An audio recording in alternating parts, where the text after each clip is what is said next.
and share my screen. All right, today is March 28, 2018. This is a meeting of the Kubernetes CSI Implementation Group. Today on the agenda, we're going to go over the remaining outstanding items for this quarter and then decide if we want to cut the 0.2 components for the external sidecar containers that we have. So first off, PRs that need attention. Felipe has a couple of docs PRs that he posted. Felipe, you want to talk about these? Sure. So basically, this is a small thing that was missing. Vlad has added the details about configuring Docker to allow shared mounts to the official mount propagation docs. And then I just added a pointer to it from the CSI docs, as we plan to do. Nice. And then the other PR is just a small thing so that we don't show the generated files from the repo on the PR's diffs. Not really important, but perfect. There you are. Yeah. Okay. Okay, sorry. I was thinking that I was git ignore. You're talking about just git diffs. Got it. All right. I didn't know. Sorry, Luis. It looks like you're in git attributes. I read that as git ignore, .git ignore, and you're saying no. Okay. All right. I will approve it. Thank you. Okay. Yeah. Cool. So Luis, can you take a look at both the PRs? Yeah, I have actually, and I'll take care of both of them right now. Perfect. Thank you. Yep. Update docs for 1.10. Looks like that's been merged. Status of this is green now, right? Or yes. do you still? The only thing missing was that Luis was going to take a look at the testing section. I think on Monday he hadn't managed to yet. Yeah, I haven't done that yet either. Okay. So. Cool. So we'll leave that outstanding until that happens. Next up is external provisioner pulls. I'm going to stop tracking this. I'm just going to assume that you guys are on top of this since we now have owners for both drivers and external provisioner. Mm-hmm.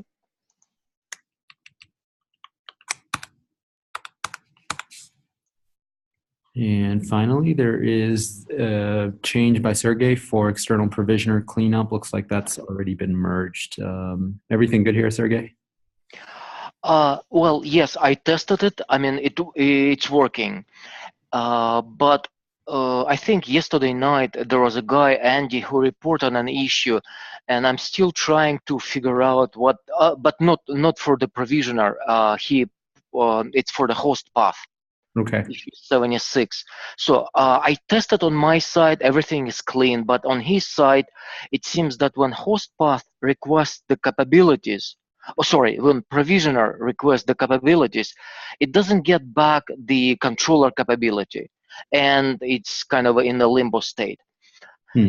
So again, I tested on my side, everything looks okay. I gave him my YAML definition just to see if he can reproduce it with my configuration, and then we'll take it from there. Okay. And is there a issue tracking that? Yeah, it's in the drivers repo number 76. It's in the bug list. Okay. Oh, perfect. All right, we'll get to that then. So moving on to the bug list. Also, just one thing. I tested the latest changes that were in the provisioner with Sergey's change as an E2E test of Kubernetes, and that worked. So everything's fine.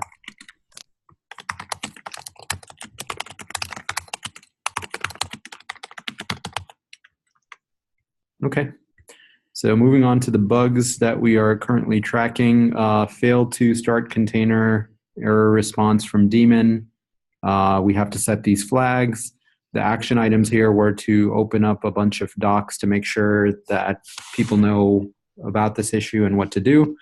And looks like Vlad got his PR merged, and I verified yesterday that this is showing up. So thanks for that, Vlad. No problem. And then Felipe is currently adding a link. So it's merged. Oh, yeah. Perfect. All right, cool. So we'll just go ahead and turn that green then. So we could stop following that next time. Next issue is CSI Volume plugin provisioner attacher should not ignore missing secrets. We were waiting on rebase from Jan. He's been out sick, unfortunately. Hopefully he gets better soon. We'll give it another week. I don't think this is a blocker for 0.2. And once he is able to address that, we can get that merged. Connection timeout issue. This was raised by Chris. And the problem here is that the external provisioner is very, very aggressive in timing out quickly, and a lot of the operations for external provisioner like create volume can take a while, and the problem is it never retries. We decided to punt this work to next quarter because it involved multiple larger fixes, so we'll pick that up next quarter. And CSI end-to-end tests failing on GKE. This is something that we noticed yesterday. The test on GKE has been completely red. Luis and Michelle helped take a look at this, and they discovered that the cluster role binding was failing. Part of the end-to-end test is to create a cluster role binding and then bind a new service account to it that the test will use. We discussed on Slack what the options were. Apparently this is a known issue, and the way that other components get around this is that they define a role binding ahead of time as a pre-installed role binding. So for example, there is a persistent volume provisioner role binding. So the suggested fix is to create role bindings for CSI. So we could create a CSI provisioner, attacher, and mounter role binding, and then we could have the YAML files basically use those instead of having the end-to-end test create role bindings ahead of time. If anybody's interested in working on that, feel free to jump on this. Yeah, and the only thing is, I guess, just because I'm not very familiar with it, I have just a little concern about security side. Normally, when you insert role bindings on RBAC, you use the user, that has access to be able to do that. We use admin, so we just have to be careful that we don't punch a hole. Yeah, so we need to make sure that the PR gets reviewed by Jordan Liggett and the security folks. Yeah. And again, this is only in GKE. So it surfaces in GKE because GKE has elevated permissions or something like that. Okay. Or lower, yeah. I can look into this. Okay. So we'll have David take a look at this. I wonder how it behaves in OpenShift.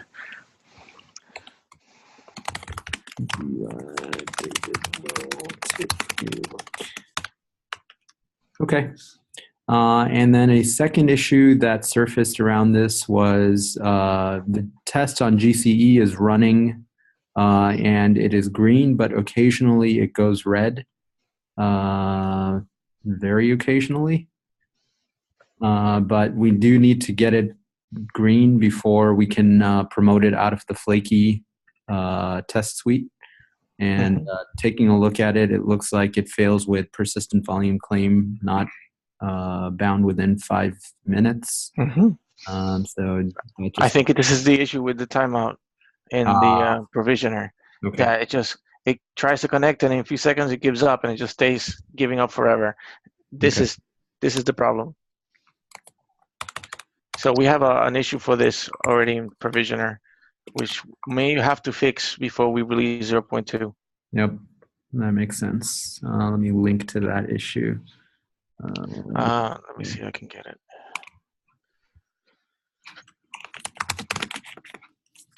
Oh, you got it? Okay. Yeah.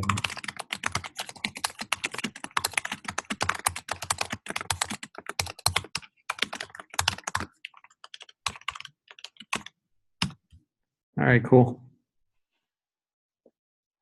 So we have a dependency on the CSI timeout fix.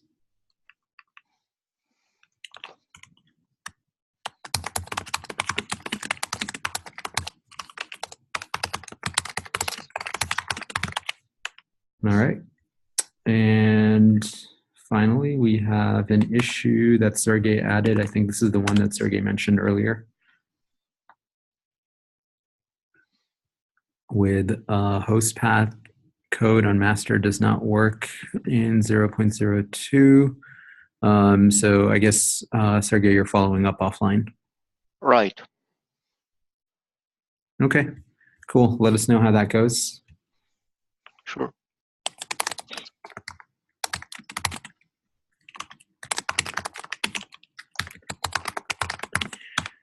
All right. So any new updates? So Cinder was updated. Did we update the link on the CSI drivers page for this? Yes. Perfect. Okay, I will go ahead and stop tracking that. And remaining tasks for 1.10, the blog post has been out. A few of you guys already reviewed it and caught some issues with it, so thank you for that. So I think this should be ready to go for next week. I believe that's when it's planned to be published. So I'm going to go ahead and mark that green. Nice job on it too. Thanks. Yeah, I know that's sometimes difficult to write some of them. So. Yeah, these things are always a pain. Yeah. Next up is the CSI Driver 0.2 compatibility. Is Chakri on the line by any chance? Okay, let's ping him and see what the status of this is.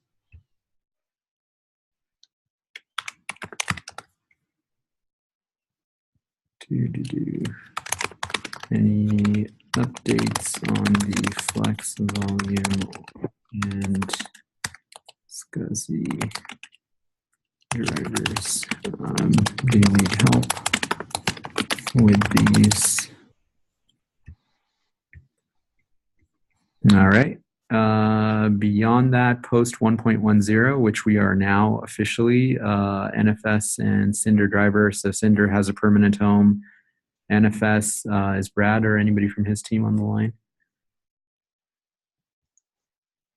Let's check with Brad on the status of NFS. Or actually, that's less critical. We'll follow up with him whenever he shows up. And then AWS, any updates on that, Luis? No, I haven't heard anything back. But Okay. as soon as I do, I will let everybody know. Perfect. All right. So I think as is, the external provisioner and external attacher driver registrar are ready to be cut for 0.2. Does anybody disagree? We have one bug, the timeout thing on the provisioner. Right. But I think that one we've decided we're punting to next quarter. Do we want to? That's only if you want to keep it flaky for now. Yes. So I think let's do that. Let's go ahead and cut 0.2 to pick up all the changes that we have. Okay.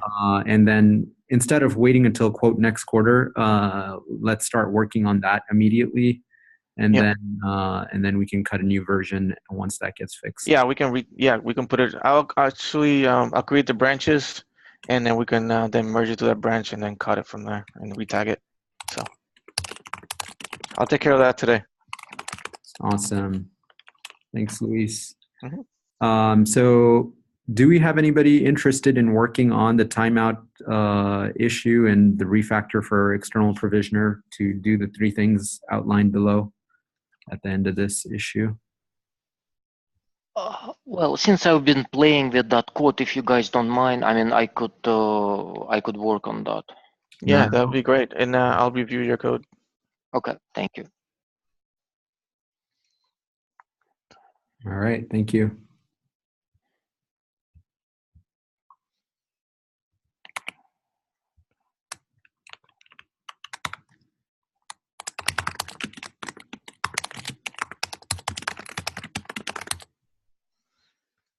Okay, cool.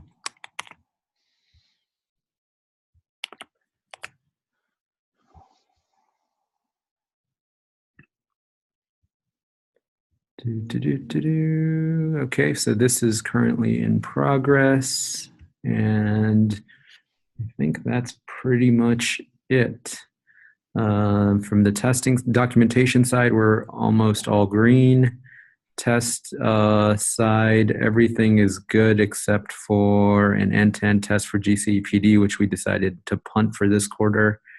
And then CSI Sanity test integration, it has been ongoing. This is green. Awesome. Thanks, David.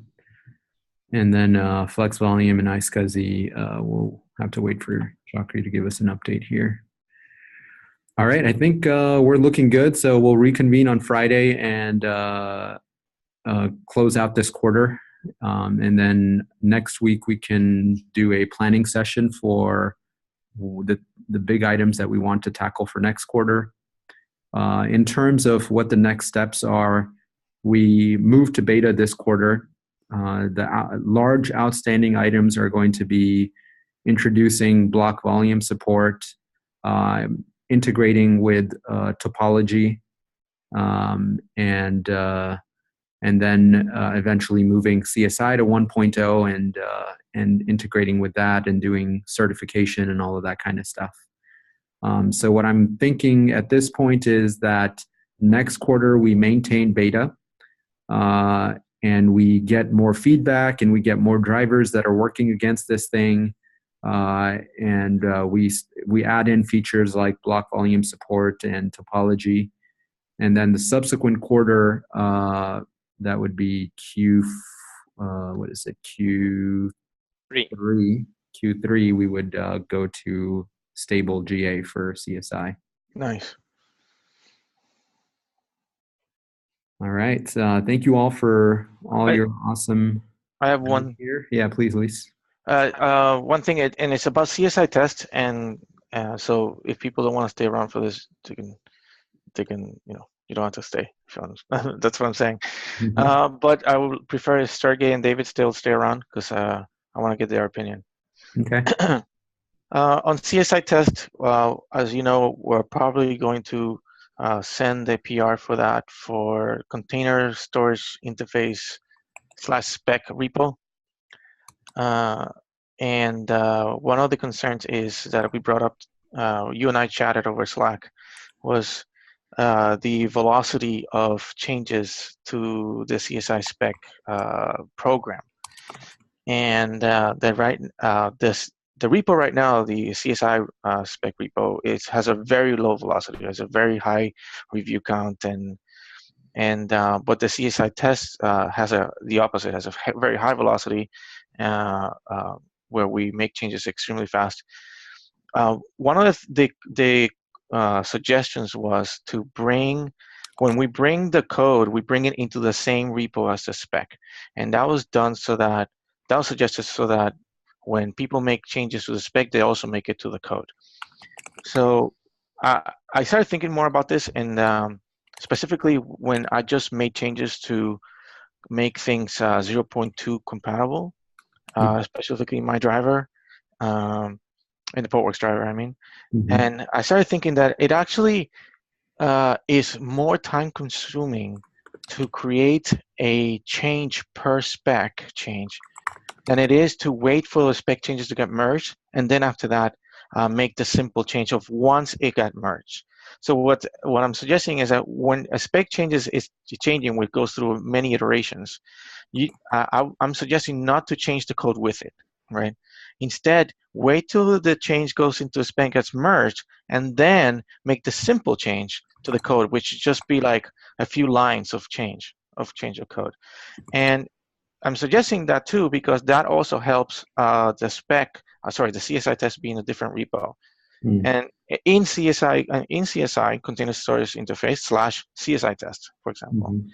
And when we do that, the developers or the people that still work on the spec can still work on the spec and not worry so much of the details of how CSI test works. And again, from my point of view, it takes very little time to look at a spec change and make the change in CSI test. And I wanted to get your opinions on this because I would like to propose this to Yi and the others in CSI before we submit it. What is your opinion? I'm not sure I completely followed. Is your proposal to move it into the CSI spec org, the CSI org, but not inside the same repo as the CSI spec? That is correct. Okay. Yeah, the reasoning sounds good for that to me. Yeah, I think that makes sense. If we do end up putting them in the same repo and we say that every change to the spec must make the equivalent change on the CSI sanity, Yeah. the problem with that ends up being that we need to have some code that will allow us to locally generate the CSI spec and then reference it in CSI sanity and then make the change in CSI sanity. Yep. Like you said, gets pretty complicated and increases the bar for getting changes into the spec. If we decouple them, then the folks who are working on CSI sanity can basically make changes independently and in bulk. One thing I would like to do, though, is make sure that whenever a release is cut, that it ships with CSI sanity. Yep. I'm not sure what that would look like, but we can discuss that in the details of moving this over. Yeah, and I think that's very easy to manage since we manage it almost the same way today in our 3 repos for our sidecar containers. So. Mm-hmm. Well, if you look at it a little bit from a different perspective, let's say, so there is a change in the CSI spec, right? And people would like to see the impact and how it would impact. So I thought that maybe it makes sense to kind of maintain the official official version of the CSI sanity and the CSI spec in sync, but then changes on the master maybe also kind of needs to be synchronized. So the change on the spec somehow gets reflected on the master of the CSI sanity, because otherwise we will discover something that I don't know, broke only after the spec gets official release. And you see what I'm. Yeah, I think we shouldn't wait till release. We should be changing it as spec changes come in. That's my suggestion. I think. Oh, go ahead. Okay. All right. So then master. So whatever change happens on the spec will need to be reflected on the CSI sanity repo. That's correct. On master. Okay. Yeah. Then yeah, it's fine. Yeah, and that's really fast because once the change comes in, then we know exactly what we need to change. The problem is that as the spec is continuously changing in the PR, it gets very difficult to continue changing the code for everyone. So how do we enforce that? How do you say that someone's going to make a change and then someone else must come in and make the associated change on the CSI sanity side? I think and how do we just volunteering? I think I would do it the same we do it today. That we have a team of people that are responsible for CSI sanity, myself included, that we see the change and then we link it. We say, we made this change across, and we just make sure that we are very responsible with that. So that is our responsibility. I would prefer not to be the responsibility of the person who made the change in the spec. Right. That's the responsibility of the CSI sanity team. Yeah. An interesting thing we might be able to do is for every PR that gets created that gets merged against the spec, maybe have some bot or something that goes and creates an issue in CSI sanity. That would be awesome. We kind of always have up-to-date information there. Yeah, and a huge time saver for sure. Yeah, absolutely. Yeah, even if we want the bot, if the reviewer just says, okay, make an issue over there in the CSI sanity so we can link it, that's good enough. We can't depend on humans because humans fail. Oh yeah, that sounds like a movie. Oh my goodness. we should have a bot, but cool. Yeah. We can create an issue to do that. Okay, sounds good. Feel free to bring this up at the next community meeting. You can grab some of these notes here if you want to kickstart that discussion, but seems reasonable to me. Okay, should I send it over email or should I just wait till the community meeting? I'd say just bring it up at the community meeting, okay. And then follow up on email if necessary. Got it. Then I'll wait till then. Okay, guys. One last item I have in the blog post, at the bottom of the blog post, all the folks that worked on this release. I want to make sure I didn't miss anybody. If you've worked on this release and your name is not here, please go ahead and edit the blog post and add it as a suggestion, and I'll go ahead and approve that. I don't mean to leave anybody out, so please let me know if that is the case. Yep. All right. Thank you very much. All right. Take care, guys. Take care. You too. Bye-bye. Thanks. Bye. Bye. Bye.